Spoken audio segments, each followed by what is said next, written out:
Launch Director NTD, our launch team is ready to proceed at this time.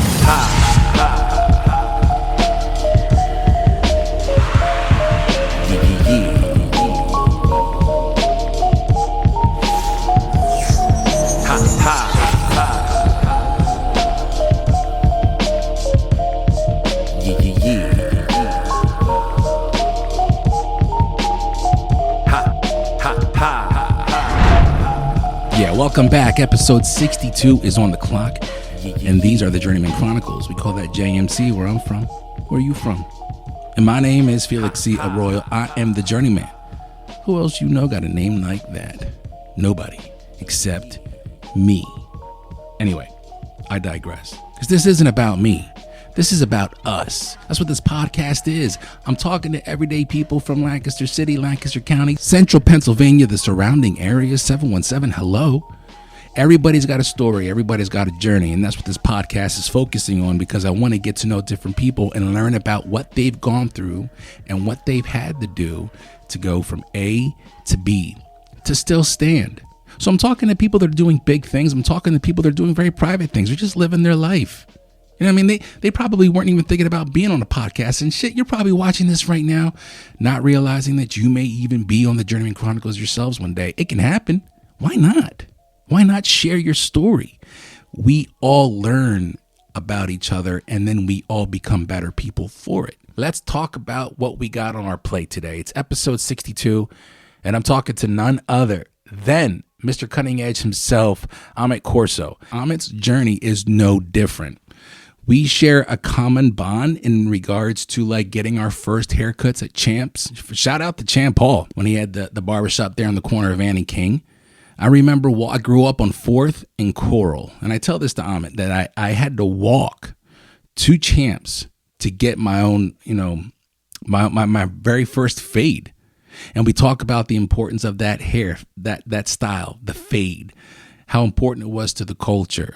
He talks about his experience growing up, not knowing how to cut the fade, but just realizing this is it. This is it for me. And that journey is what this episode really focuses on, is how it started for him and where it went, because he didn't just stop at I'm cutting hair and I'm loving it. He got his own shop at 20 years old, 19, 20 years old. Here he is with a mortgage. And then he went and got a school because he got tired of seeing the quality of, the students that were coming out of these schools that just didn't really seem like, A, they weren't paying attention, or they just weren't getting the right education. Who knows nowadays, you know what I mean? But instead of complaining about it, he decided to get in it himself and provide the education that he thought was necessary. Now, look, a lot of people don't have the drive, okay? And I think that's what this story really is about, because Amit even admits himself that he didn't really have the skill or the talent at first. It was something that he had to learn along the way. But what he did have was that grind, that mentality that nobody was going to outwork me.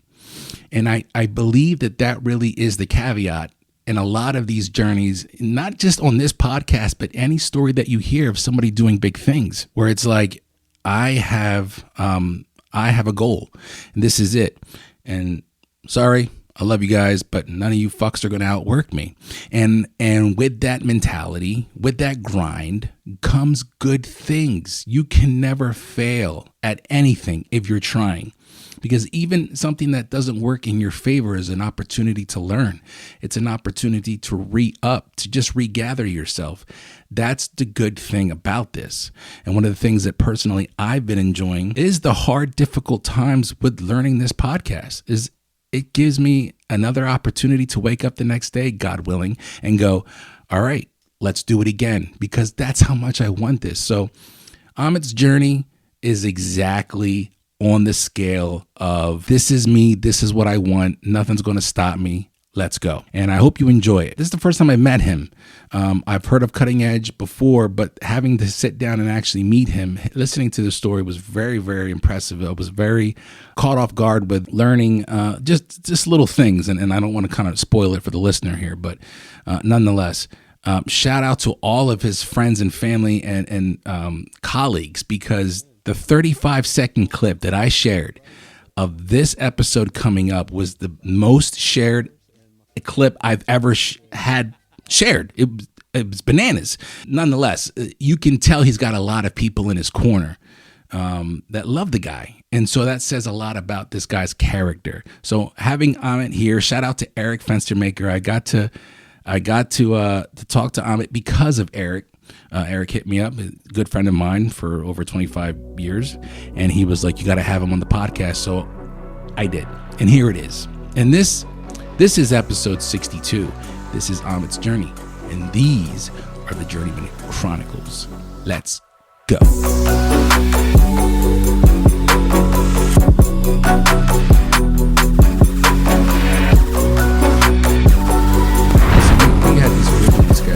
Yeah, right. Sorry. Thank you. Yeah. I bring that up because I'm trying to gather my thoughts of how long we've been. But Eric Fenstermaker hit me up. Yep. And I grew up. I've known Eric for a very, very long time. We used to work together at Burger King. Okay. He was my manager at Burger King, so that was probably like late 90s. Yeah, like 96, 97, around there. Yeah, so he was like, he sent me your info. You got to hit him up, man, and he'd be great. I want to hear his story. So I said, all right. So when I looked you up, I was just like, okay, yeah, cutting edge. So there's a lot obviously that I want to get into because I've never interviewed anybody in this industry. Okay. And I don't know if you've listened to the podcast, but it's what I try to do is I want to just talk about people's journey. Okay. What they've done, what they've gone through to get to where they are. Right.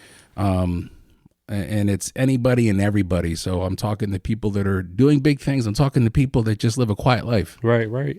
Trying to find the common ground so that we all can kind of learn a little bit more about one another. Gotcha. So that's the premise, hence the Journeyman Chronicles. So I was like, it'd be cool to talk to somebody in this industry because this industry is, especially now with social media, it's highlighted, and rightfully so, but it's also looked at like, yo, this is easy.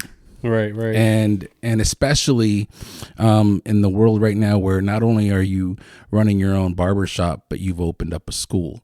So talk to me about this endeavor, this journey of yours.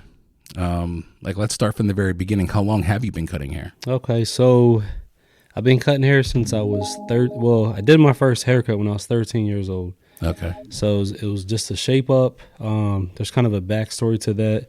I never went to a barber shop until I was in 9th grade. So I grew up in Lancaster City, went to McCaskey, things like that. A buddy of mine just kind of kept pushing me to you got to come to the barber shop to get a fade, stop going to the mall, let your mom cut your hair. Yeah. So I never really experienced a good haircut. And I wouldn't really say my first cut in the barbershop was a good experience and a good haircut because it was we didn't understand. I was first time there and it wasn't, the greatest location for the first shop. Where was it at? It was on King and Ann Street. Okay, yeah. So it was a packed barbershop, got there super early. And just people just kept butting, I thought. I didn't know that there was appointments. Okay. So I'm getting up every time someone gets out the chair and they're like, nah, I got an appointment. Is that Champs? Yeah. Yep. So I ended up going, and waiting for hours. I think it got to the point where my mom called the barbershop. She's like, are you okay? Where you she at? didn't even want me going there. So, yeah, okay. And I was like, yeah, mom, just, people just keep getting in front of me. So eventually I got in the chair. I think I got there 8:30, didn't get done till 1:30 because of people having appointments, but I didn't know how the business ran. Yeah. But while I sat there, I was kind of blown away by the detail of a haircut because I never really had that detail yet. So I'm watching them going over the same spot. I'm like, man, the haircut looks perfect. What are they doing? Yeah. It looks great. None of my cuts ever even look like that. And he's still spending an extra 10 minutes on it. So the first haircut, it was kind of it was goods and bads for me. I was going to the mall. I kind of had bangs and things like that and cut them right off. So that was a big adjustment for me. But over time, I didn't even know the type of hair. Everybody's just like, just say you want a ball fade. Yeah. I never had a ball fade before. So, I got the fade and then, you go to school. I went to McCaskey. I'm like, man, what kind of cut do you got? And people tell me ask for a blowout or a light fade. So I'm trying to, learn what that even is and what it looks like. Yeah. And then, I became a customer of the business. So about once a month, me and my buddy would go over there and wait hours. And then eventually we got smarter and realized go during the week. There's no wait instead of trying to get in on the busiest day of the week of the barbershop. So we figured that out eventually. But I just kind of really grew a big interest in it because it was kind of something I never seen before. And I really kind of liked the shop atmosphere. Yeah. At times it was kind of wild, but also good. It was a lot of joking, laughs. There was always like stories being told kind of, and you always had Sports Center on the TV. Yeah. And I'm sitting there, I'm like, these guys are really getting paid to watch Sports Center and cut their friends And talk shit pretty much. and I'm like, I think I could do that, you know? So I said, this seems you get to cut in the AC and the heat, winter, summer, things like that. So it just kind of was a life-changing experience for me, going to the barbershop, seeing just how cultured it was and just different things, talking about sports. And it was everything that I kind of loved. Yeah. So when I was in high school, at the time when I got my first cut, you know, back in the day, we didn't have YouTube. There was no barber schools at the time in the city. There wasn't even cordless clippers at the time. So for me to learn, it was just like I would sit in class and literally draw shape-ups on all my notebooks. There you go. I used to give Christmas gifts without wrapping them and drawing shape-ups with designs on the white box. Okay, yeah. You know what I mean? That's just how much my teachers would, what are you doing? Stop drawing. And I'm just drawing haircuts, trying to draw a fade and shaded it on my notebooks. And then, you know, one of my good friends of mine, I was like, look, man, let me just round that neck out for you. and he's like, nah, man. I was like, come on, man. I said, I'll give you $10 if I mess up so you can get it fixed. But all I'm going to do is just clean your neck hair. And that was kind of how it started, was just by that. And it took me like an hour and a half to round his neck out. Okay. Because I just had to get it perfect. Yeah. And, you know, I was using my dad's battery charged clippers that had hair on them in the bathroom that everybody seen. So didn't even know you're supposed to clean them, things like that. He didn't know that, I guess. Either I didn't even know nothing. So that just kind of like showed me something. That was actually my second cut. My first cut was the buddy that I went to the barbershop with. We had a deal. I was like, look, let me shape you up. And he was like, if you let me shape you up. And I was like, all right, it's only been a week, you know, since we had our cut. So I was like, all right, the line's still there. So we didn't even have trimmers. We're using clippers, and that's a bigger blade to do a shape, but it's very close to the eyebrows and things like that. So I was too scared to mess up, so I barely touched anything. And just when he went, we didn't talk for about 2 weeks until my hairline grew back out because he pushed me back pretty far. To this day, I still cut his hair. Yeah. And I always tell him, like, you know, if it wasn't for you taking me to the barbershop and even letting me do that to you, like, this may never have happened for me. Yeah. It never really, that door may never had opened at that time, the right situation. So that's when I was 13 when I did just those couple of things. I wasn't really actively cutting or things like that. But then I chose to go to the shop on Saturdays again. The reason why was because I was like, you know what? I'm going to go to school on Saturdays. I'm going to sit in there. I'm going to study what size guards they're using. And when I go home, I'm trying to memorize it. I didn't even know like what a 1/2 inch guard was, a 1, a 2, a 3. I didn't know none of that. So I would try to look at the size of the guard. And if I seen a smaller one, I noticed it took more hair off. If the guard was bigger, it took less. Yeah. So I tried to train my eye, and the whole time I just became a student in there, and nobody knew. And I would even be getting my haircut, watching the barber beside me cutting someone's hair, and really like, okay, I think he did this, that, go home. Yeah. Let me try to get somebody. So it kind of got to the point where when I was in McCaskey, I like became like, I just wanted to do it so bad, but people weren't believing in me to cut their hair. So even my own friends, you know, so like I had to, a lot of times, like, I'll give you $10. If I mess up, that's how much the cuts were in the shop. You can go get it fixed. Or a lot of times you were paying people. I was paying people to cut their hair. Yeah. And I didn't even have no money. And I did that because that's just how bad I wanted it. And then the other thing was kind of crazy. I had to beat my friends in Madden. If I beat them in Madden, I got to give them a shape up. Wow. So, you know, from there, it just kind of like that's the hardest part was because, you know, it wasn't social media era yet. Yeah. You know, we talking about what, like 1998, I think, right around then. Sure. So, you know, just kind of I just wouldn't give up until I could really do it more. So the other thing that kind of like when I started getting the actual haircuts that I wanted and the look I was going for, I felt better about myself. I felt the confidence that I never had when I had these I get a haircut. I'm like, I don't even look like I got a cut. My mom used to cut me. You know, she wasn't a barber, but, you know, she did what she could. So, but basically, I would try to find the kids in school that either got bullied, made fun of, and look, I'm going to give you a free cut.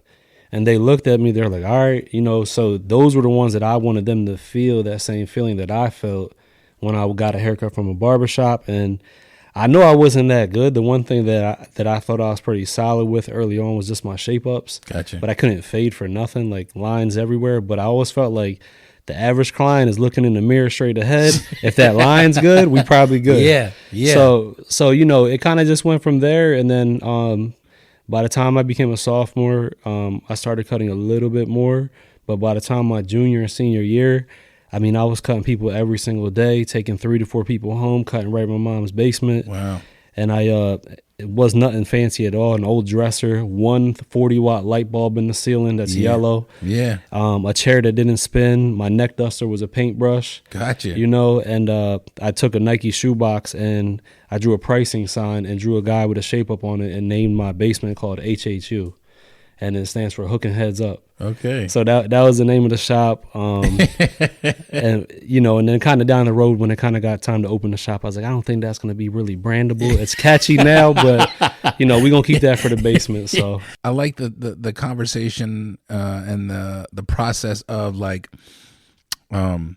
finding a passion accidentally. Like a lot of people have a hard time in life, like finding something, but then there's people like yourself, like you just described. It wasn't like you were pursuing; you just wanted to get it cut. Right. I'm glad you brought that up at Champs because I was reminiscing. Like I started, my first fade was at Champs. Okay. And I grew up on Fourth and Coral, right there, past By Cutler. Wheatland. Yeah. Yep. Wheatland. And I would come home, and up before that, my dad predominantly would cut my hair. Okay.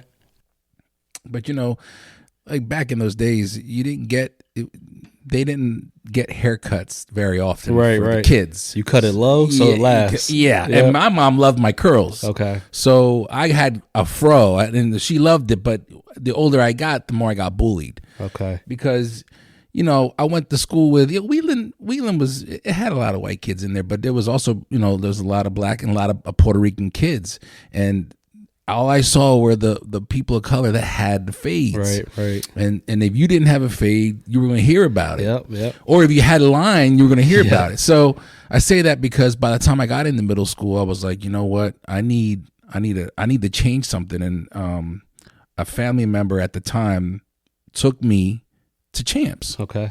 And I remember walking in, and just like you mentioned, there was no appointment. There was no, you had to sign in. At that time, you signed in, and you just sat and you waited. And there was always that person that would sign and leave, and then they'd come back and they'd be ahead of you. And you'd be like, wait a minute, I've been here. Happen? But you signed in. So talk to me about the culture of the fade. Okay. And this is something else I was thinking about also, and I wanted to pick your brain about it because what you're doing, and I was thinking of the Champ Halls growing up, and he too started the school, but it was the culture of looking good with the fade and how important it was. Like that fade, going back to the late 70s, 80s, it really grew into the 90s where it was like, you need to get that shape up. You need to get that fade. Right. It was like the brand of hair. Yep. But what you're doing now, you're not just doing fades. Right. And growing up, when we were growing up, you had barbers that could do fades, and then you had the other barbers that at the mall, the Manor shopping center, and you would go there and you'd get what you could get. Yep. Do you find it's obviously more challenging, but how challenging is it for you in today's era to continue that tradition of the fades, the shape ups, the lineups, with the new cultural hair that's coming in? Plus, then also you're going to have the average person that's going to come in and be like, I just want a little off the sides. They don't know what the fade is. Like, do you find like you have to learn both worlds? I mean, absolutely. Like, I'm blessed and grateful the era that I came up in. Yeah. The non-YouTube era where, a lot of people, that's what we go to for resources now to learn any and everything. And there's a lot of barbers that do that as well. Great. I mean, I use YouTube for a lot of things as well.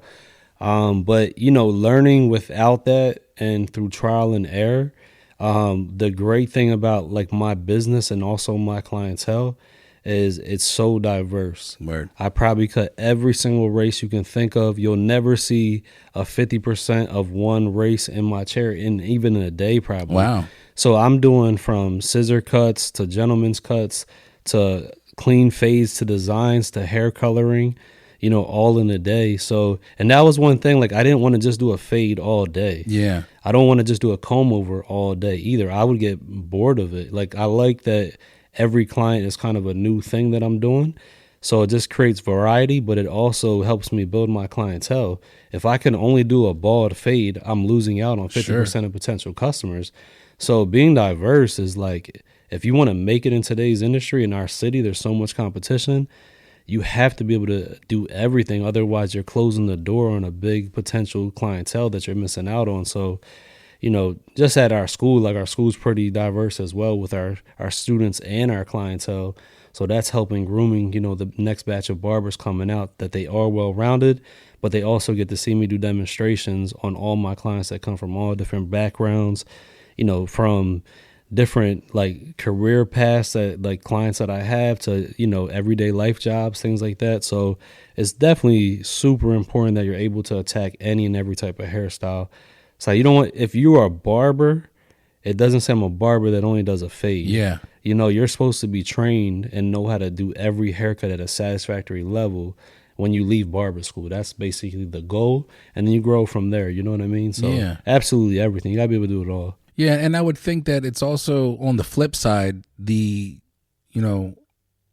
have all these dope ass cuts that are coming out of your barbershop.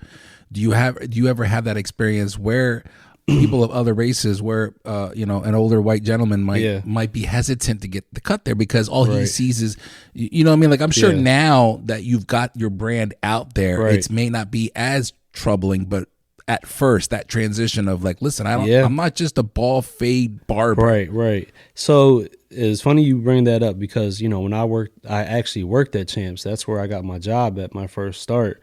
I worked there for a little over a year and a half. And, I'm the only one in there that looks like me. Got you. So a lot of guys would cut. Do you know how to cut black people's hair? Yeah. Do you know how to cut waves? Like, I got it all the time.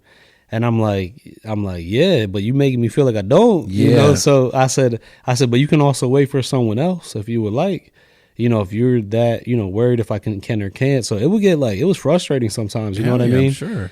So, because my background is a little unique as well. And it's like, there's not many like me that I even cut myself. So it's like trying to see where I kind of fit in as well. So like in the barbershop, I'm in the hood right there. Yep. But I grew up at McCaskey, so I knew a lot of people too. But when you're dealing with people that weren't my age, that didn't know me from school, I didn't know them either, Yeah. So just trying to find how I would fit in. But, that's why eventually, like as a young person, I opened up my shop pretty young. So I just wanted to create my own culture. Gotcha. And I wanted it to be welcoming to everyone. I'm not saying that the business wasn't, but, atmosphere, location plays a part of everything. And I wanted a really diverse shop. Like my goal was to have like literally 4 to 5 different races so we can attract those races that they felt comfortable and have a super diverse shop. Just like we just talked about, can you do just a fade? Yeah. I don't want to just cut one race either. I want to attract everyone. Why would we shut the door and like limit our business as well? So that was always the goal, to be like family oriented and just open the doors to any and everyone so they feel welcome and have a good place that you can get any service that no matter where you're from, we can take care of it for you. So and following your social media presence for the school, I feel that every time a barber graduates, you it's on display there for people to see. You promote that, you big up them. And I always assumed, that presence, it has a professional look, but it is family oriented. I do feel that. I'm sure that's the goal, is because you want to have both. Right. Absolutely. And we just try to, I don't like to I'm teaching grown men. I'm teaching people that are older than me, that are my students, so it's never to be that I'm better than them, but I'm their leader. Yeah. And, they're banking on myself and my staff to change their life and their career. So we take that very serious, and really try to position you into whatever it is you want to do. But, also as a school owner and a teacher, if a student doesn't give you 100%, and I do, it's not going to work. Yeah. We both got to give 100% to be successful. So, we always, I got a great group right now. We recently got financial aid at our school, which was huge for us. It was probably the hardest goal I've ever had in my life to achieve. It was a 5-year goal. Like, wow. It just takes time to, like, you can't even apply till you've been in business for 2 years. Then it's typically a 2 to 3 year process at the fastest. Jeez. And then I ran into COVID. Oh, okay. This happened during COVID. Yeah, so then it got delayed, and I literally got it as fast as possible. I have a great campus director. He's been my right-hand man that pretty much handled everything in the office while I took care of teaching. It was literally just me and him for years, just wearing all the hats in the business, but showing up every day, giving it 100%, and just really trying to put those kids that once were maybe me, that maybe didn't believe so much in themselves, and letting them know that you can become something, and giving them the life skills and tools that whether you do barbering or you don't, or become an investor or do something else, you got the tools now to achieve it, anything you want to do with whatever career path you decide to take. So.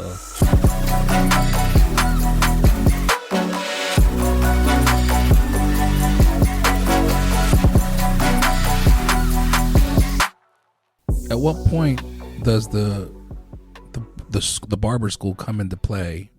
Was it always the goal, or no? So this is what kind of like a quick rundown, basically. So when I was 20 years old, I was grinding. I was there was a lot of things happening at the barbershop that sometimes I just didn't feel safe in there. Okay. You know what I mean? And it's not necessarily what was happening inside, but it's outside. Like, you're seeing things going on Ann Street, things like that. And I'm just trying to cut hair. That's all. I just want to build a career. I want to make money. I want to become something. So very fast, I was like, I'm going to open up my own shop. And a lot of people thought I was crazy. They're like, what do you mean? There's guys that have been in here 10 years. They still don't got a shop. You think you're ready for a shop? So it was that. How long ago was that? Forgive me.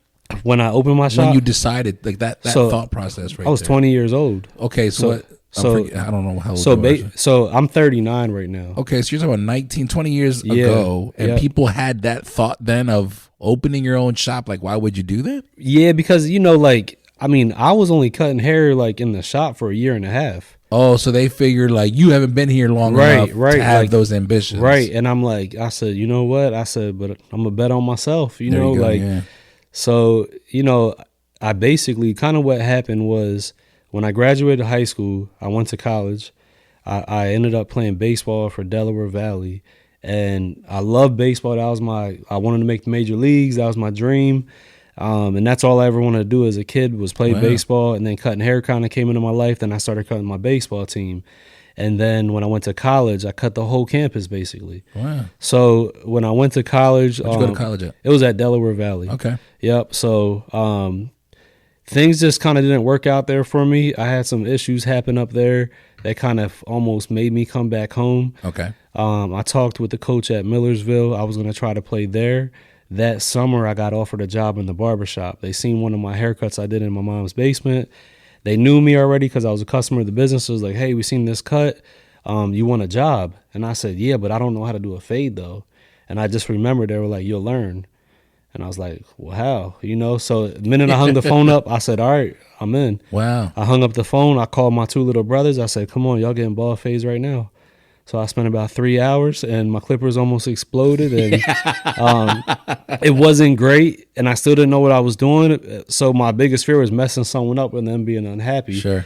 But I was like, you know what? I'm just going to work hard. I'm going to watch everybody cut hair and just really try to do this because I really loved it. Like, I just wanted to keep getting better and better. So while I was working at Champs, I was also a full-time college student. I ended up having to make the decision, do I want to pursue baseball or do I want to pursue barbering? So that summer before school started, I got in the shop. I was making some good money. I'm like, man, I don't know. Like, it don't even feel like work. Like, I'm cutting my friends making a living. Like, I never made this kind of money yet. And I was like, I was 19 years old. So I ended up, I'm a firm believer if you start something, you have to finish it. I already started college. So I was like, you know what? I'm going to go to Hack for a year. I said, let me go to Hack and see how things kind of play out. If I don't end up liking the barbershop, I'm going to Millersville. And we're going to try to walk on, play baseball or something, see what happens. So I was going to hack. I was cutting hair as I was an apprentice, an apprenticeship program at the shop to get my license because there wasn't schools at the time. So it was right around the time when he was opening in the school, actually. So right around that time, that's when the school just opened, but I was already an apprentice. So I had it in my mind made up that I'm going to open up my own shop. I'm going to save my money and I'm going to buy a building. And sometimes, what's in your imagination is for you. Yeah. And that nobody else can really see that because it's not for them. And I really believe a lot of these things just kind of, I had these pushings in my head, like, you got to buy a building, don't rent a building. And I don't know why at that young of his age I was thinking like this. But basically I went ahead, saved my money. I actually just told this story to my students the other day, like a get to know me type of thing. And I worked about 140 straight days. So I went to college. This was when I was 19. I was at Heck, full-time student. I cut at the barbershop full-time, and I worked at the Timberland outlet on Sundays and Mondays because the shop was closed on Sundays and Mondays. Yeah. So I literally went an entire semester without a day off. So things were going good, but I was like kind of burning out too. Sure. I'm 19, doing more than most adults would ever do in their life at that point, like that, like working that like that. But I had a goal. I was like, I want to buy a building. So I then became the process of, I found a realtor, started looking for a property. I just kept saving my money. I was reaping the rewards of having a grown man job at 19 while living at home with my mom, though. Sure. So I was only 19. And then I saved enough money and I put an offer on the barbershop on King and Broad Street.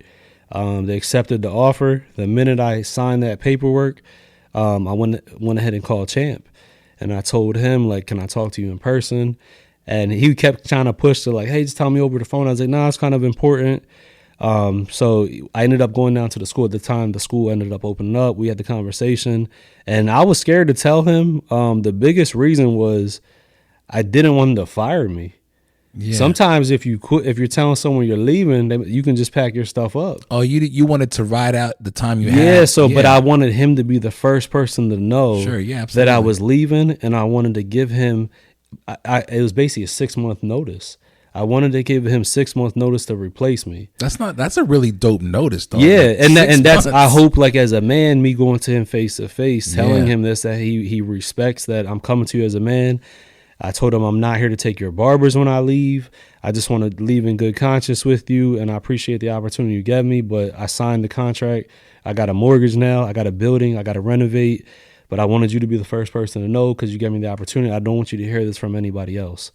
So, he respected it, and he said, I appreciate it, and, when the time gets closer, let me know when your date is, just so I know when to put the next barber in, basically. So the crazy thing is, so I was still in college while I was renovating this building, and it was funny because I took business, and one of the classes was create a business plan. Okay. So I created the business plan on my barbershop, and I had my flyers already made from my shop, T-shirts, business cards.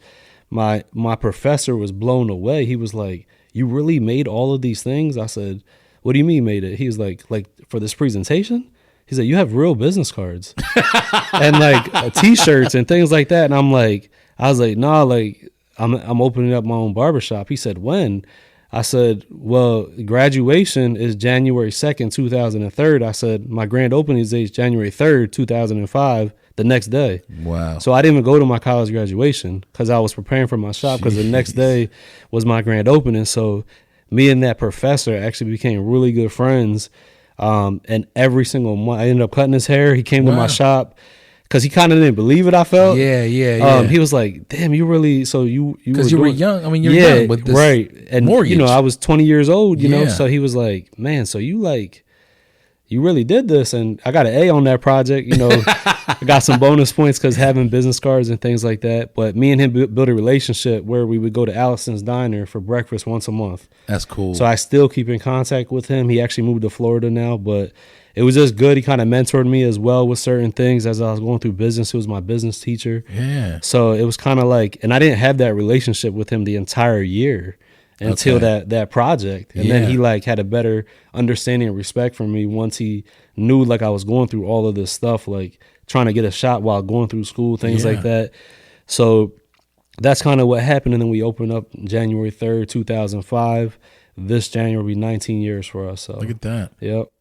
So, a couple things. One, having the respect. That's a lot. Like I said, 6 months.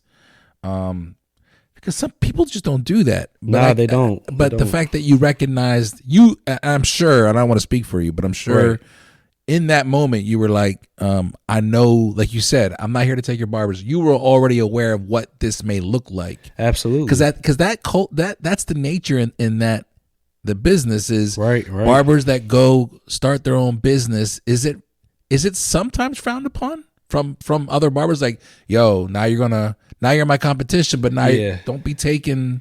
So for me, there's two sides to it. All right, like that was my dream. Yeah. So I'm not here to stop no one's dream. If that's what you want, as long as you do right business, when you work for me, I'll be the first one in your shop to support you. I'll help you. Yeah. But if you're going behind my back, trying to steal the business, take barbers, that's a different story. Yeah. And like, you got to look at it like sometimes greed gets in the way. And sometimes people try to one up their mentor or think they can, you know what I mean? There's things and situations in business that it happens in every business. Yeah. So it's just really how you conduct business. And, I've seen things in the past, and that's kind of like, it led to my decision on how I went about it. 'Cause I was like, how would I act if when I open my shop, now that I'm gonna be on the other side of this table, if someone did it to me? Sure. So I just thought like that and just try to put that good energy out there. And I ended up hiring 3 guys that nobody heard of, and started my own team. And, we just kind of went from there and we grew on from there. And I never had to take people from the barbershop either. Yeah. You know what I mean? So, but it's like, it's a different story too, because it's like you get in weird situations sometimes. Like, because when I left, a guy from the shop that I worked with asked me for a job.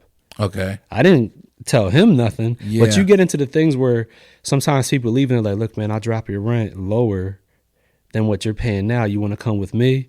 And sometimes people try to sell you a dream. Yeah. But, most of the times, fast forward, it don't work out. Yeah. Because you're kind of going into business with bad karma already. So it's just kind of trying to do things the right way or the best of your ability. So you shouldn't have to step over nobody's toes. I'm a firm believer, if you do things the right way, every single barber in this city can eat. Yeah. Everybody. It's something that I've always thought of. And because I'm sure it can be, like you said, it can be done right. Mm-hmm. Good business. But just like any other business, there's the cutthroat side of it. Right. Where things get dicey and shit. Right. It's kind of a little like, listen, okay, I thought we were cool. Right. Why would you do this behind my back? Barbers, it's a very competitive field. I mean, I'm not going to lie. Like, I remember in high school, there's several guys that used to cut hair in high school when I was in high school. And like, if you see one of my clients, he messed you up, man. He pushed you back. Yeah. And I was guilty of it too. I'd be like, well, he messed you up too. You come to me. Yeah. Then I was 15 years old, but you grow up and you learn and you realize you don't have to do that type of things. Yeah. And then it's like the people that do that, you never win. You know what I mean? You might win temporarily, but long term, you're not going to win. Well, and I'm sure in your business, the long term is the goal, right? For the most part, and a lot of guys are thinking for the now, not the future. And it happens in the city. I'm sure. Like, I'm not really involved with like things like that. You know what I mean? But I'm sure like they're still fighting for clientele. Just to everybody's trying to build and grow. But I just believe there's a right way to do it. You don't have to do that. Like, if you have to talk like. I would never talk bad about another barber, like, because what's that that does nothing for me. Like, right. Like, I've been a bad barber that couldn't cut hair. So for me to judge someone else that's trying to get to where, they want to be in their career, how does that look at me saying something when I was that barber? Yeah. At one point in my career, you know what I mean? So, but as you get older, you learn things and, you grow. Like, I've definitely made mistakes, things like that, but try to do the best business I can, especially now and going forward. So, how long after the shop opening was the endeavor for the school? The school? Okay. So this is how the school kind of came about. It was a few things. So like when I opened my shop, I was so busy. It was unreal. I was averaging 125 to 150 appointments a week. I was doing over 6,000 cuts a year. And that's something that'll never be done in the city ever again. Like, I know guys that don't even do that in a month. Yeah. And that's a good barber nowadays because Wow. the times have changed drastically. You know what I mean? We were cutting for lower price, higher volume. Yeah. Where now it's higher price, lower volume. So like that eventually kind of burned me out. Like after about a year, 2.5, like, I mean, I did 6 days straight, 12 hours every day. Wow. Because I never turned anyone away. If you came, even after I was done with my point, I cut you because I was trying to build my business so my barbers had business. And in reality, they should have been the ones doing it for themselves. Sure. But as the owner, you know, I just felt, not that they're like kids or things like that, but I look at them like, you're part of my family. I got to feed you. You know, I want to make sure that you eat, but you got to do your part too. You know, it can't just be me doing this and you're not helping me out either, you know? So, and the ones that did it, they're super successful. The ones that didn't, some ain't even cutting hair no more, you know, because they just waited for someone. They waiting on me to make them successful. And that's not how this works. So I ended up getting burned out and I started taking a day off. I started taking Wednesdays off just to kind of, because I only had Sundays off. And, you know, I'm 21, 22, you know, I'm a young man. Like I'm sacrificing going out, partying, friends is called. I mean, I did my fair share of things. I definitely went out here and there. But I was really goal oriented. And literally 6 months after I opened the shop, like I just turned 21. So I'm going out and my mom's telling me you got to be in by 12. I was like, Mom, I own my own shop though. She's like, but you still live in my house. You live here. I'm like, but damn, Mom. I'm like, Mom, I tell people what to do at my shop. But she's like, this ain't your shop. I'm like, all right, Mom. So I bought a house. There you go. Okay. So wow. so I said, all right, Mom, then I'm gonna leave. I said I'm gonna buy my own house. So by the time I was 21, I had 2 mortgages. Wow. So it was, and you know, I was just like in my head, like I was like, all right, if I just cut an extra 20 heads a week, I could cover the mortgage, and then we good to go. So I would just do things like that. And so I look back at some of the things was crazy, but I would cut till 1 a.m. if that's what it meant to be. I wasn't gonna fail. Like I'll do whatever it take. So I knew I would always find a way. But, you know, these things were, you know, catching up to me with the amount of hours, like even leading before the shop came, like all the stuff I had to do to get the shop. So I started competing in hair shows. I found out about a hair show, and the first hair show I did, it was actually in Baltimore. I show up with my model and they tell me I'm disqualified. Right away. I didn't even start yet. Wow. And they said, your models, you didn't read the rules. The model's hair length has to be a certain length. You have to remove a certain amount off. You have to remove 1/2 inch. My model's hair wasn't even 1/2 inch long, so I had to take them bald. Gotcha. Right? So I said, look, I understand I'm disqualified, but can I still compete just to get the experience? I'm already here. They're like, yeah. So I competed. I wouldn't have placed anyways. So now the fire just started brewing in me. I'm like, man, I seen some things I never seen before with hair. Okay, from the shows. Yeah, from the show. And I was like, I want to do this.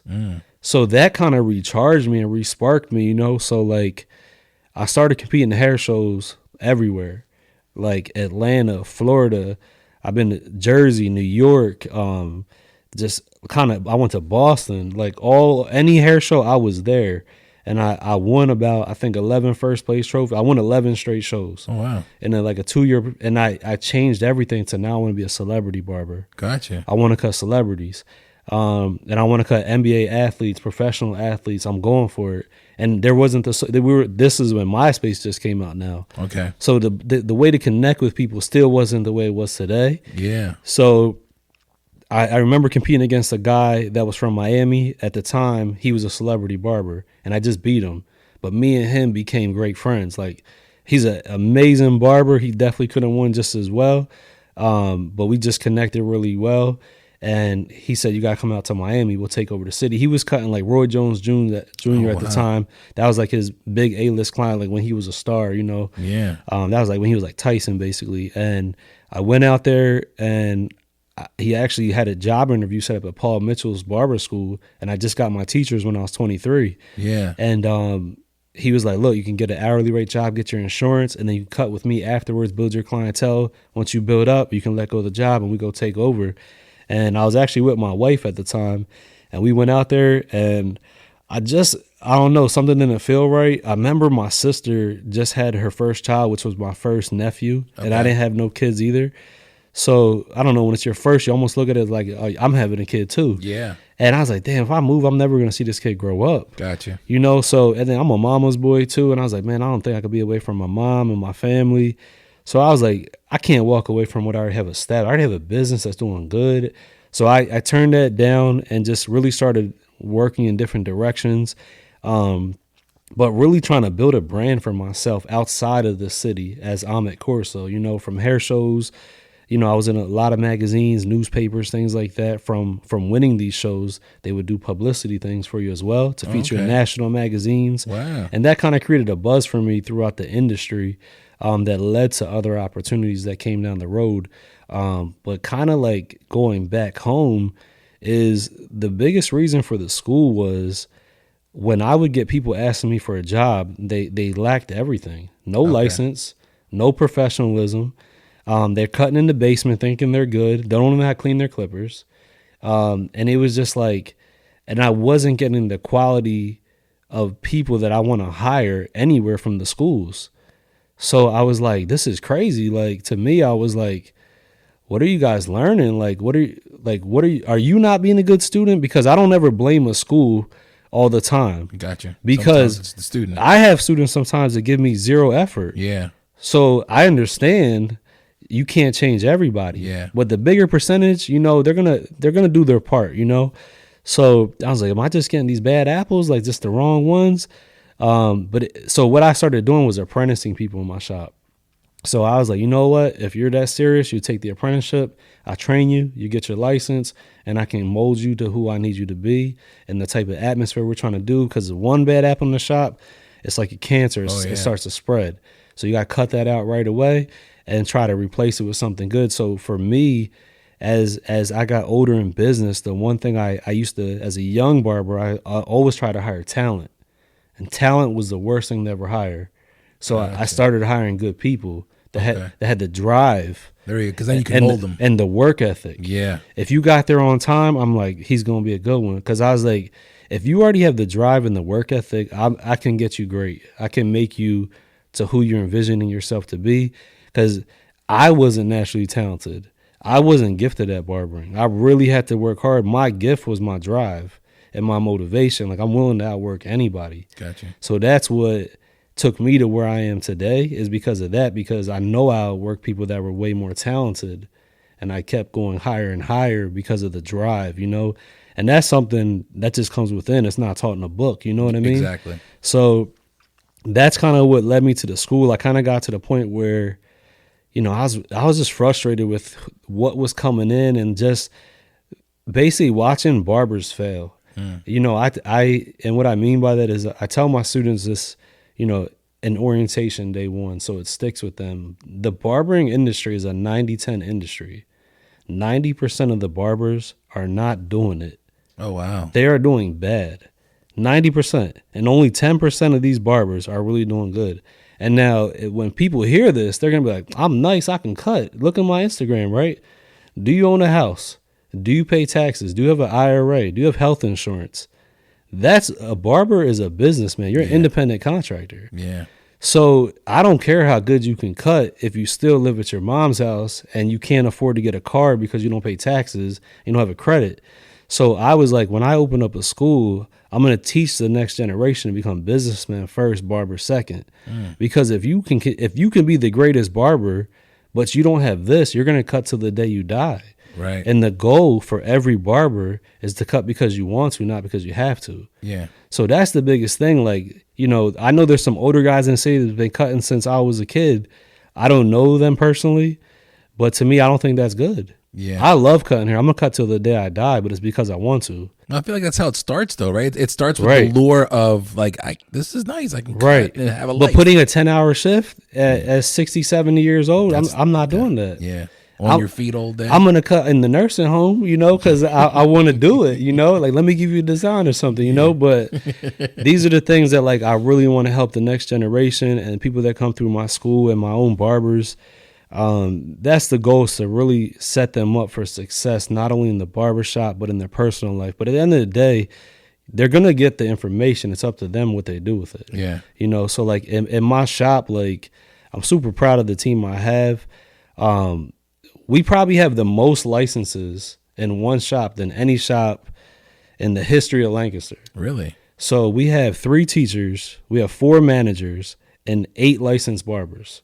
Wow. There's never been that type of thing ever in the history of Lancaster. I've never seen that done. That's nice. Most shops don't even have a manager, Yeah. let alone a teacher. Not that they need the teacher's license for the shop, but like the goal is that we keep pushing you to become better and not just to be an average barber, you know, and it gets contagious in the shop. If one gets that, the next guy wants it. And the great thing about my shop now is as of 3 years ago, it's the first time in all the years my shop's been open that I've been able to train every single person that works for me. There you go. 5 are graduates of my school, and I have 2 guys that have been with me for 11 years. They were my apprentice. They did the apprenticeship program through me before the school, and that's why the team is so good now, because they all get it. They understand like our mission, where we're trying to go, and what they're trying to achieve in their own life. As far as we got several homeowners in my shop. Go to any barbershop and ask how many homeowners there are. Yeah. And I'm not knocking, and there are homeowners in other businesses. A lot of times it's the owner. Yeah. Right. But these are the things that like I want these barbers to become homeowners, business owners. I want them to have a IRA. I want them to have health insurance. I want them to have good credit. You know, pay your taxes so you can grow and get loans at a low rate while using someone else's money. Yeah. Versus trying to keep all this cash and then not claim your taxes, not being able to get these benefits and how you become rich, you know? So, and that's the whole goal. And it's crazy, you know, that we're doing this today, because tomorrow I'm teaching a tax class at my school, how to set up, get incorporated, like an LLC, sole proprietorship, S Corp, B Corp. So you're doing, you're teaching. These aren't even part of the curriculum. Yeah. And these are the things that, like, when you come to my school, I'm giving you things that I don't have to do, but it's the things that I know you need to succeed, that the curriculum's outdated. Gotcha. It's just like when we go to high school, there's so many classes we took that we know we're never using in our life, right? Yeah. Why didn't they teach us these things, right? Yeah. So I said, when I get to school, I'm gonna make sure you get taught these things that I didn't have, that I struggled with, you know, that I had to learn through failing, but now I can teach it. And now I'm giving them the answer key to what's about to hit them in life. You know what I mean? Yeah. But it's still up to them to take it and apply it and keep using those things. So that's like to me, a successful barber is someone that has a retirement, pays their taxes, owns a house, and has a decent book. Yeah. That's that 10%. And that's hard to find. You know what I mean? So, because a lot of guys are chasing fame on Instagram. You know what I mean? Like they want to be blown up, a celebrity barber. And I remember my clients are my celebrities. Yeah. I've cut some people for 25 years. You know, how many people stay with one celebrity for 25 years? You don't. Yeah. They lose their job, so do you. Yeah, you know? yeah. So it's the regular, everyday people that you cut. They become they're the reason I am where I am today. Right. And your work is literally speaking volumes everywhere they go. So the barber life, and that's I'm starting with this because it kind of goes into what you were just breaking down, like that representation of this is me and this is my work. You know, I take pride in it, but it's evolving over the years where it's like we need to level up. Yeah, this isn't just like you said, stack your money, but now we gotta like do something with that money, and we gotta like you have to protect yourself. Where I feel like the mindset back in the day, and rightfully so, you know, a lot of the barbershops that were predominantly black and brown people didn't have that education, financial education. It was just like put that money in the shoebox. Rubber band it and you're good to go. And it's honorable, but to have the opportunity to see this type of growth in this industry, it's pretty dope because you are offering other educational courses rather than just barbering. Right. So is that like was that something that came on its own when you decided to start the school? Was it like, because you are helping people, you are nurturing that part of life that most people don't get. Yeah, I mean, as far as how I just felt like through me going through things, like like I own 4 properties. So with owning 4 properties, I knew I had to put the game on to them on how to get it and how I got the properties. Yeah. And that's not in our textbook. You know, but so that led to buying a property. But how do you even get to the property? You have to pay your taxes. You got to have a credit score. You know, you have to be incorporated as a business, as a barber, having a business account, a personal account, things like that. So there's so many different classes that I also do. I try to do at least once a month. Some of them are personal classes just from, you know, my situations, but it's basically to like bring them in. I also bring in guest speakers. Okay. For example, a lot of times I've been trying to get my actual accountant to come in to teach this class because obviously he knows more than I do. So we're trying to get that set up where he'll come in and do the tax class. But like recently, I've had a credit specialist come in to help with credit. I brought a realtor in with a lender to explain the buying process. So these are things like we try to like. I try to work on a referral thing, like, because a lot of people, they won't take that step to go do it. So if I bring them to you and they give you the card, Yeah. you know, you're a step closer to making it happen. And it has worked a lot of times, you know, with past students and things Yeah. like that, taking advantage of that.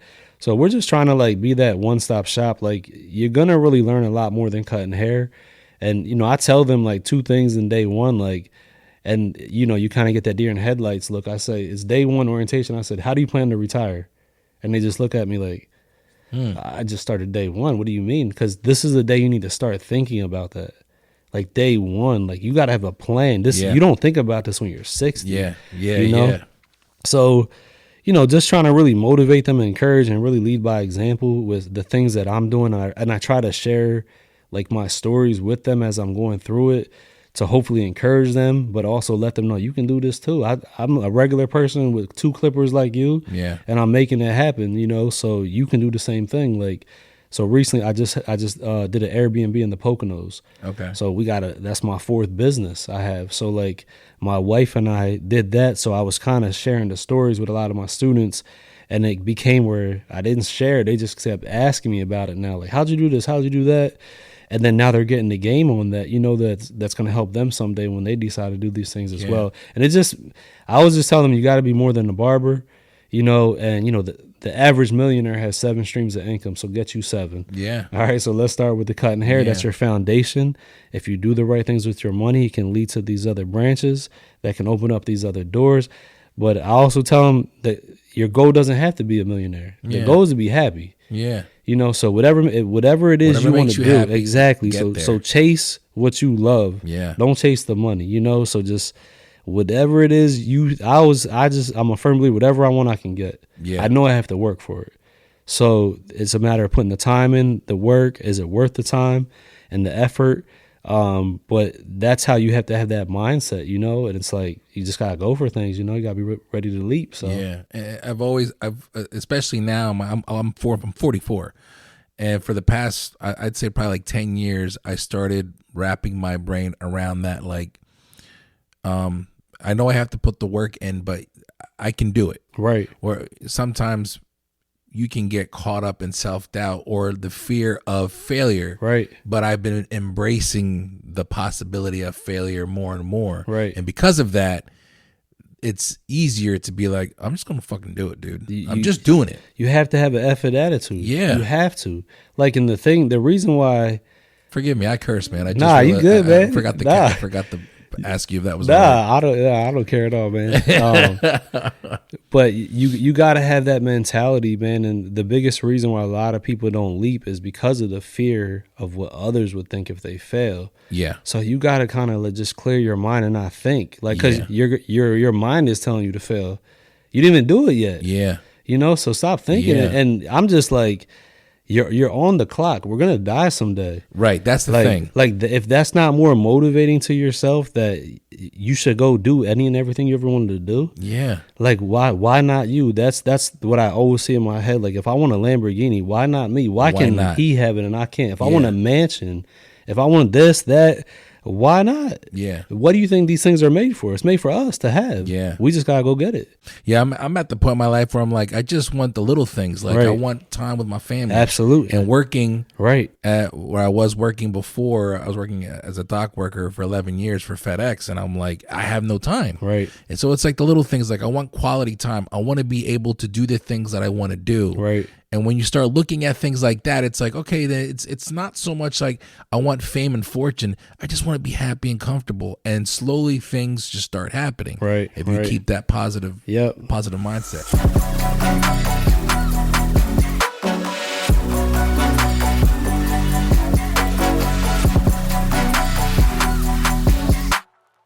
You mentioned earlier in our conversation, you mentioned your background, and you mentioned that cutting hair at Champs, the black guys were asking you, Yeah. you know, what is your background? So I'm from Guyana. It's in South America. Okay. So I'm half Guyanese and half Indian. Okay. Yeah. So kind of never really met too many. You know what I mean? Even going through McCaskey, things like that.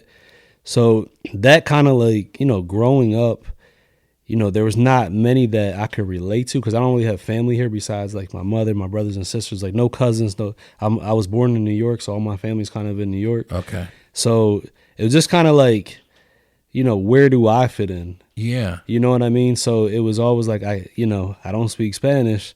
You know, I don't do this, I don't do that, you know, but it was crazy because like I was just telling my wife, like my friends were so diverse too, though.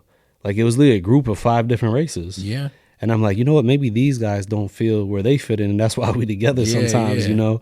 So it's crazy. Like all my friends have really been so many different races. But, you know, it's not about race at all. You know, it was for me, it was just like sometimes I never felt like I fit in with a group.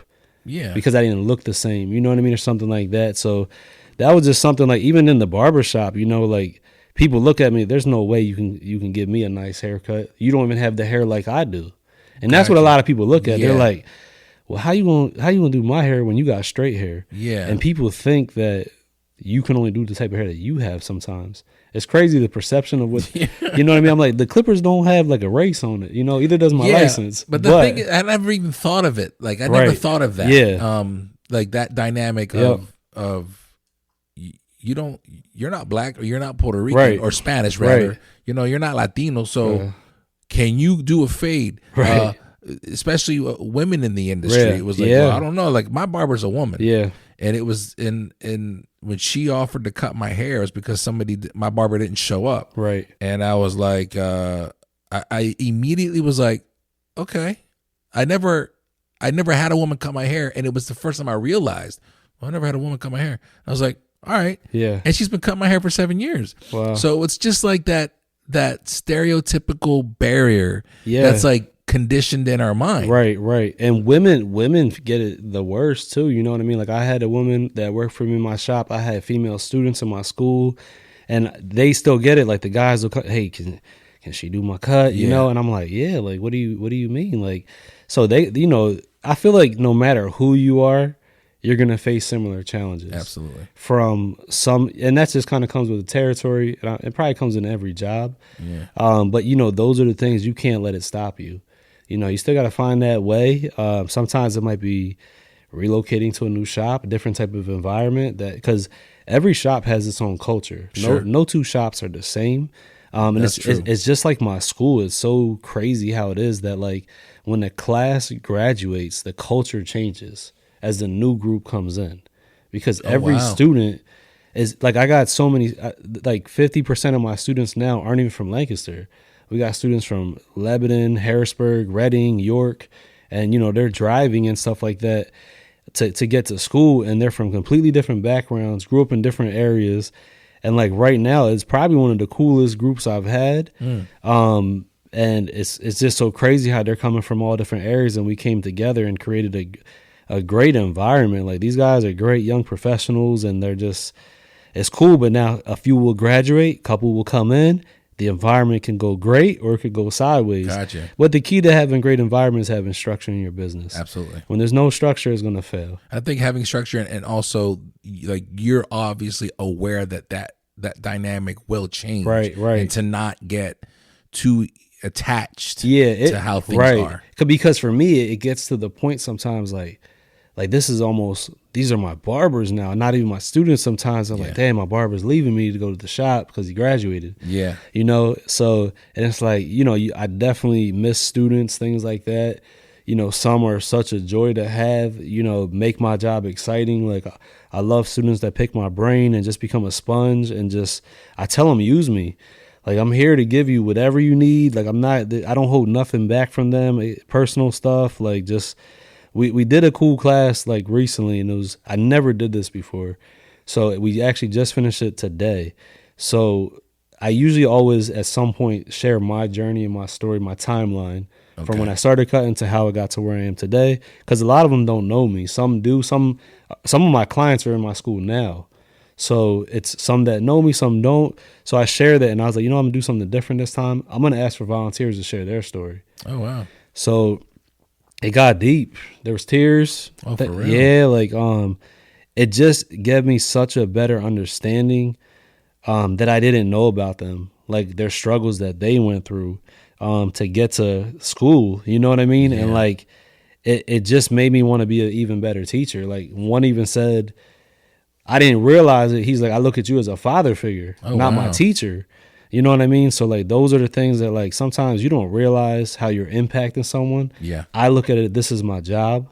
Like it's not that, like if I didn't do this, I wouldn't be doing my job. Yeah. Like you're paying me to come to my school, I have to teach you, So that's how I kind of look at it on mine. So when they tell me these things, it's like, man, well, I'm just doing my job, man. You don't got to thank me. Like, you know what I mean? Like this is what I'm supposed to do for you, So, but it was great hearing their stories, and I just know there's so many cycles that are going to get broken that they kind of grew up through. Yeah.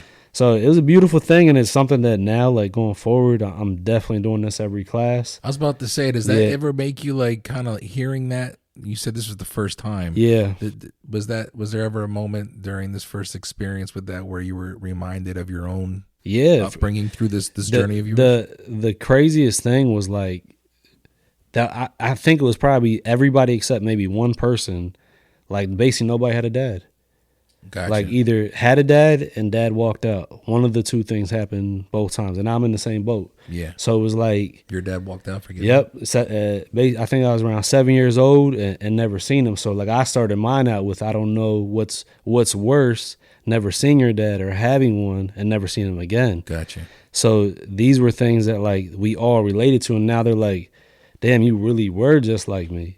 Because some of them look at me like, like they believe I'm successful, things like that. And I'm like, look, you guys still see I put this work in every single day. Yeah. So obviously I'm still not where I want to be. Like I'm still hungry. I still want it. There's still things I need to get. There's still time I want with my family, things like that. So, and it was just good to share, and they got a better understanding from where I'm coming from and how I grew up and things like that, because a lot of it was relatable to them. So it's just about like, I felt like they got motivated, and just like I felt like now it's more important to have a lot more one-on-ones individually and really checking in on them. Sure. And I typically do that a lot, but I just feel like you got to keep doing it even more. You know what I mean? Sometimes the problem that I was running into is sometimes I take it home with me. The stress of a student like that's struggling. Gotcha. You know what I mean? They might be going through something. You just can't turn it off. Yeah, and it's dope. Hard. It's hard. Yeah. But then it affects my mental health too sometimes. And I'm at home, and I got to be a dad and a husband too. Yeah. And sometimes, it does affect you. So it was trying to find that border, like where you got to kind of like just find that balance, you know what I mean? Somehow, some way. And there's no answer key to that. So no, there isn't. There's a flip side where it's like there are people that take work home with them when they shouldn't be, and they're not taking the good stuff with them. They're just taking the bad stuff. Right. Then there's people who take the good and the bad, and like in your case, it's genuinely upsetting you that you're hearing and seeing, and you're concerned. Right. And so, how do you find that? It's like a juggling act. Right, I'm sure. right. It's like, I love what I do, and I love these kids, and but damn, I'm dad now. And you have a child or children? I got an 8-year-old daughter, just one. Yep. Okay. It's my princess. Yeah. Yeah. A father of, I have 3 girls and 1 boy. Nice. But I have 3 girls, and the reason why I say is because I've always felt that as fathers, to be a father to a girl, it's different. Right. It really opens your mind and your world to things that you never thought Changes of a lot. Yeah. Changes a lot of things. And she, in the best way ever, is the reason I've been slowing down. Gotcha. You know what I mean? Because I could chase forever. But when she was born, it was like, nah, like, I need to be a dad. You know what I mean? Like, she's my number one priority now. So, like, now, like, my schedule's freeing up. I'm having more time. Just, like, I made promises to my wife before I opened the school, because when I opened the school, What's your wife's name? Sorry. Her name's Colleen. Colleen. Okay. Yep. And, you know, we've been together. We're about to hit May next month will be our 11-year wedding anniversary. Oh, congratulations. Yeah, thank you. Wait, So May. Yeah. May 12th. So May 12th. we've been together for about 18 years. So she's been with me through the businesses, Absolutely, yeah. and, you know, she's my ride or die. She supported, you know, it's not easy being married to a barber, you know, Or somebody that has that business. right. And she knows I'm crazy. I don't know how to sit still. You know, she knows all that. And, you know, it's tough because, like, when you're in a career that doesn't pay you hourly, and the only way to get to where you want to be is you have to be available to build. If you're not available, how are you going to build? So it requires early mornings, late nights. Yep. Well, you know, I made promises even with the school. I said, give me 5 years. I'm going to put ourselves in a position that will change our generations forever. So we in that position now, you know, everything has fallen in that place. Now I can definitely scale back from cutting hair, take more time off. We got great systems in place. I'm always going to cut. I'm always going to teach, things like that. But now it's like my daughter just turned 8, you know, a month ago. So it's going to soccer practice, going to basketball, being a coach maybe. She volunteered me for a chaperone that I had to get like 16 clearances just to go on. That took forever. And I had a full day booked. I had to cancel all my appointments, but I wouldn't change it for the world, because all these years of hard work was to be able to do these things, you know, to be the dad, you know. So, and she's still young. So right. Yeah. And that's why there's no better feeling than being a dad to me. You know what I mean? Like that's what all this is for. And she's my number one student, that it's so important that I teach her every and anything I can to prepare her for this world that she's going to enter into, you know? So there's been a couple posts I saw that you shared with her where she's learning how to cut hair. It's like, okay, so that's the goal, is when you have a love for something that you do, and you're blessed enough to have children, to share that with them. I'm sure that's got to be a dope feeling. Yep. And she's just such a great kid, you know. She's really nothing like me or her mom. Yeah. Like, I believe she kind of got my drive right now. Like, she's very determined kid, but she just got the personality. Like, I'm more laid back and shy. So is my wife, where she's that outgoing, life of the party type of person. Where'd that come from in your family? I don't know. You mentioned your mama's boy. Is your mom the outgoing personality? I mean, my mom's not too shy, but she's different, you know, and I love that about her, you know. So, you know, I just try to I constantly try to do what I can to bring the best out. I challenge her, and just, you know, try to make her a good person, well-mannered, but I really push work ethic and drive right now, like to make sure, no matter, like, we had a couple of situations that happened recently with her that really the eye-opener happened. Like, she was late on learning how to ride a bike. Okay. All right. So the training wheels came off last year. She didn't practice enough. She still wasn't riding. And I hope someday she's not mad at me for sharing this. But, you know, there's a positive at the end. So I took her out 2 weeks ago. I said, listen, she said, Dad, I want to be a bike rider. I said, all right, but we got to practice. And I said, you know, you're going to fall someday. It's going to hurt. You got to get back up, things like that. She said, all right, so we're practicing. We're seeing a little progression. And she breaks down. She said, Dad, why can't I be like everybody else? Like, why do I not know how to ride and everyone else does? And I said, there's a lot of things that you can do that a lot of people can't. And I said, don't compare yourself to others. And I said, you got to understand, like, nothing's going to come easy. You have to work for it. So every day for, like, I think it was 4 straight days, there's a church across the street from my house. I was like, we're going to go to the parking lot. We're going to ride this bike. She starts riding, right? And she's doing okay, so I'm just practicing straight roads. And then I said, look, tomorrow we're going to try to work on a turn. The next day we're going to really focus on your brakes, things like that. Yeah. And she starts riding. She's riding. She looks at me and she's like, Dad, am I a bike rider? I'm like, you're a bike rider right now. And she just had the biggest smile ever. And then before I put her to bed, I was like, let me ask you, would you rather have just woke up and just started riding, or was it better that you earned it because you worked at it every day? That you asked her that, yeah. And she said, Dad, it felt so good that I practiced and I made it happen. I said, listen, that's the rest of your life. Yeah. Like, that's what you're going to have to do. And like right the next day, went back again. She took the first spill. Yeah.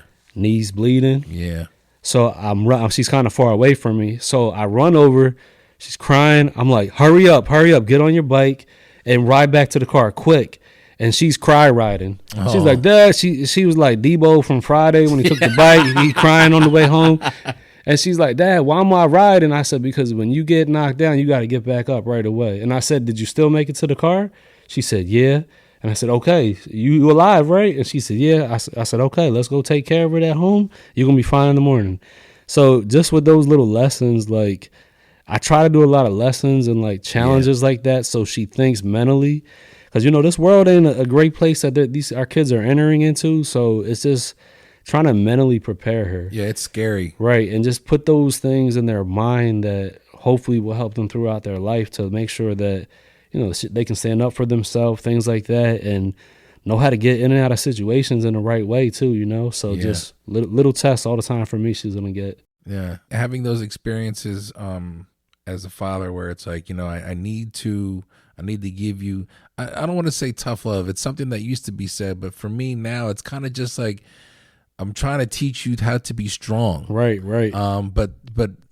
But also there's, I don't know how your experience is, but mine is there's like this, I want to shower you and comfort you because you're my little girl. Right.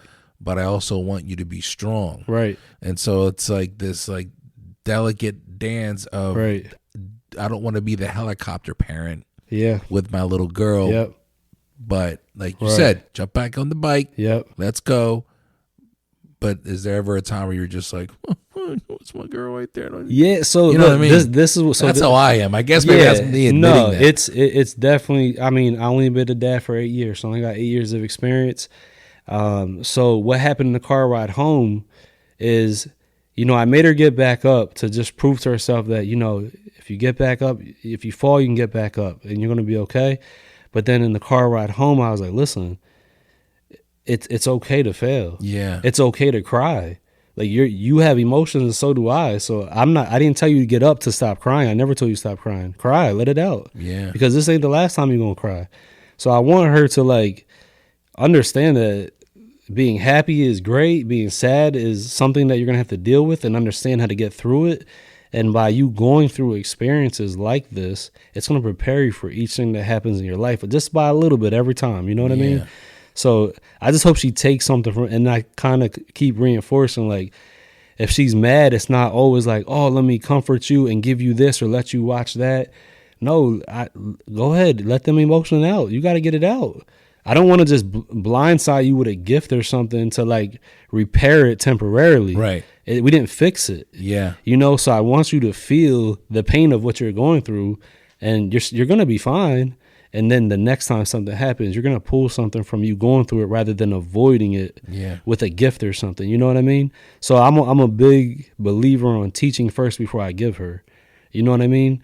Like, I only have one child, so I can spoil my child. Yeah. I do take care of my child, but before anything given, there's always a lesson. There's something that's always taught first. Yeah. Because I need to make sure when I'm not here, she can get it for herself and she knows how to do it, that it wasn't just handed to her as well. You know what I mean? It was also teaching them to appreciate things. Right, and value even a dollar, you know? So those things are just, it's good lessons, and I'm just glad that she's super receptive with these things, and she's a good listener, you know what I mean? Yeah. So it's a beautiful thing, though. So I just wanted to bring that up because you do share posts with her, and it is very clear that you have a tremendous amount of love for your daughter. And so, you know, like I said, as a father of my oldest, she'll be 21 in November, my son's 16, and then I have a 4-year-old daughter, that'll be 5 in October, and a 2-year-old girl. So I'm all over the place here. Right. You know, but I can say that you said only for 8 years,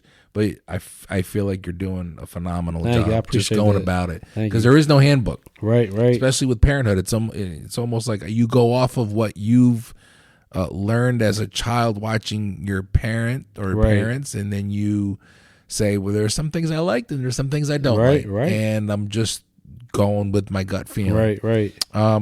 One of the things I like to do to wrap up my interviews is, considering everything we talked about, is the game plan for the future. Right. Like where do you see you've accomplished a lot. Like I feel like what you're doing now is what most people would say. Well, in 5 years, I'd like to be doing it. You got the school, you got the barbershop. So what's the game plan for Amit Corso and Cutting Edge? Is there more shops? Is there something else totally different from barbering that you want to get into? So I do have a scalp micropigmentation business too. So that's where you kind of tattoo hair. So, and that's like the hot shit right now. Yeah. So we train at our school. We offer certifications for that, and I also do it.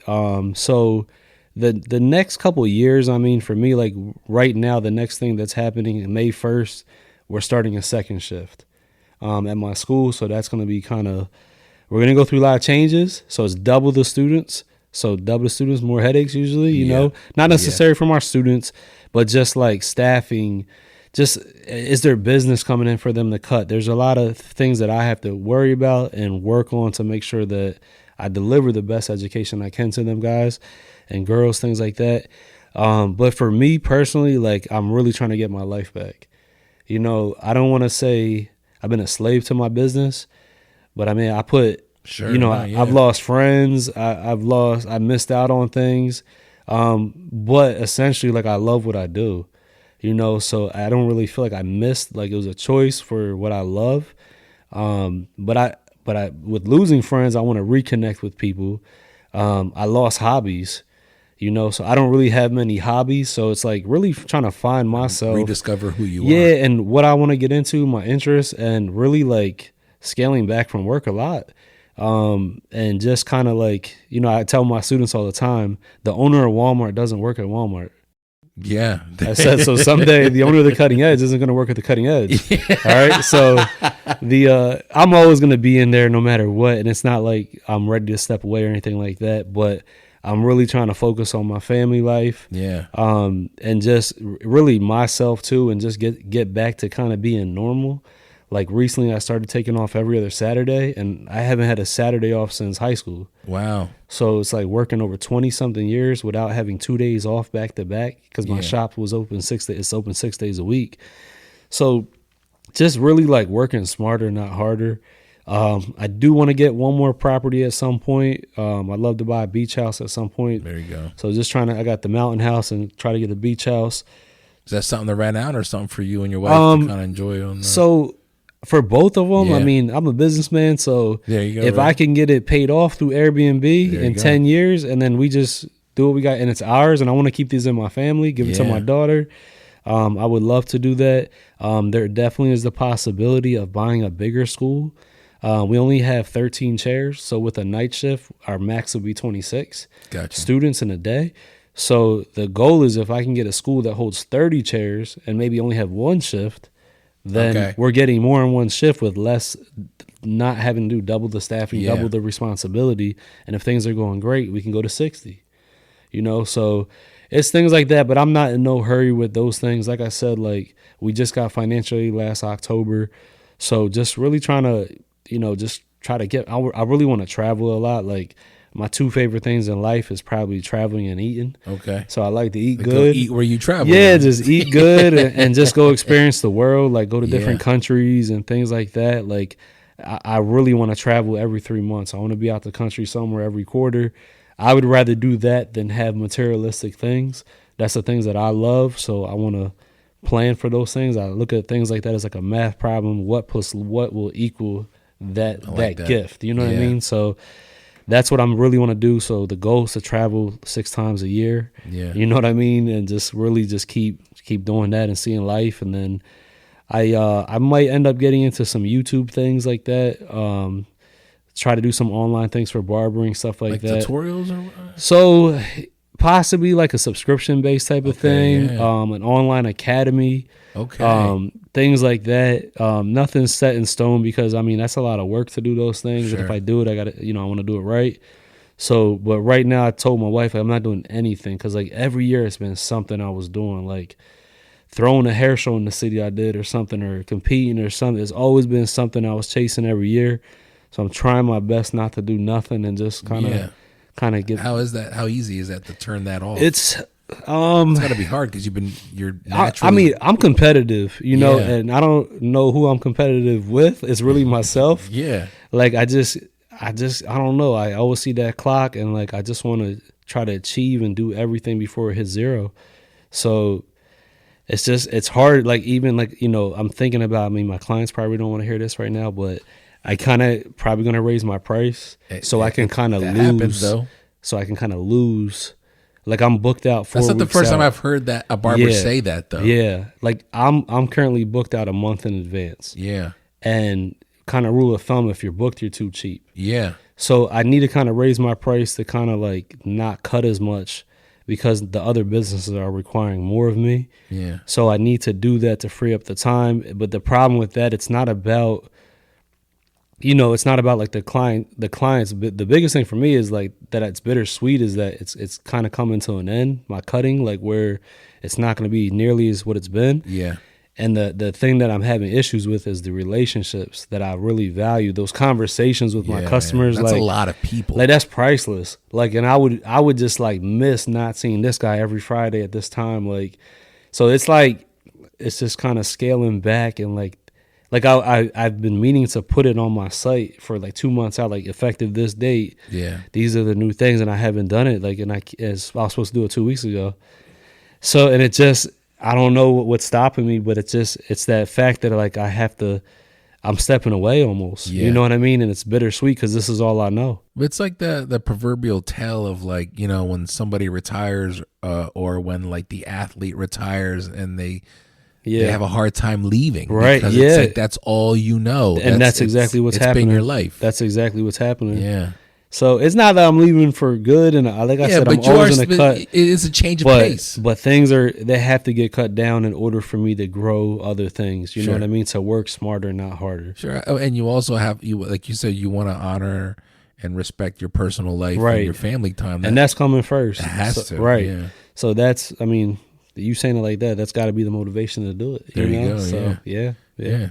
Well, I love it, man. I appreciate listening to this story because, like I said, when I started this interview, especially now in the social media world, it's easy to look at something and go like, wow, like this is the life. This can't be that hard. Look what they're doing. And right.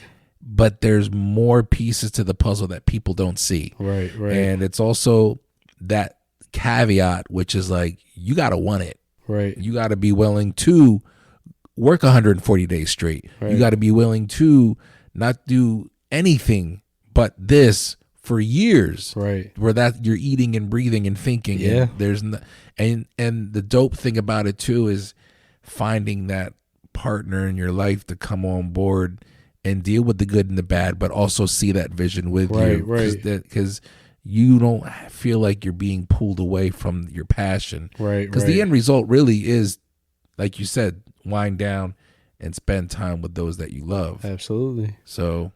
Congratulations. Yeah, I think you're there, bro. No, man, I appreciate you having me on, man. Yeah, man. Thank you so much. I love talking to people from the area. That's what this podcast is. It's, you know, what are you doing to get to where you want to go, and what have you done to get to where you are now? What have you been through? So right.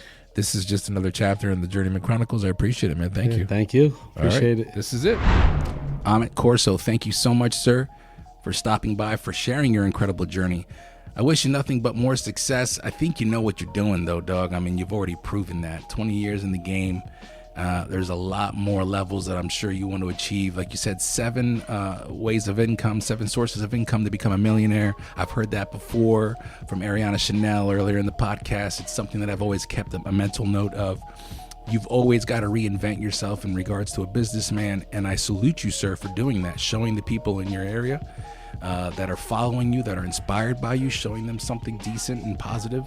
A role model is always welcome in anybody's life. So I applaud you, sir. Thank you so much for joining me on the Journeyman Chronicles, and hopefully we meet up with each other soon. As for the rest of you, y'all know the deal. I gotta go. I got a lot of editing to do because the next episode is coming up, and you know who I'm talking to. You don't. Well, maybe you do. But his name is Terry and Mac. You might know this cat. He's kind of busy. Nonetheless, remember to check back in. Remember to like, subscribe, share. Follow the journeyman. Follow the journey, no pun intended. Trust me, JMC isn't sitting idle. We do not do that shit. We move. And until then, remember to maintain focus and stay continuous through all 4 seasons. My name is Felix C. Arroyo, and these are the Journeyman Chronicles. Y'all be safe.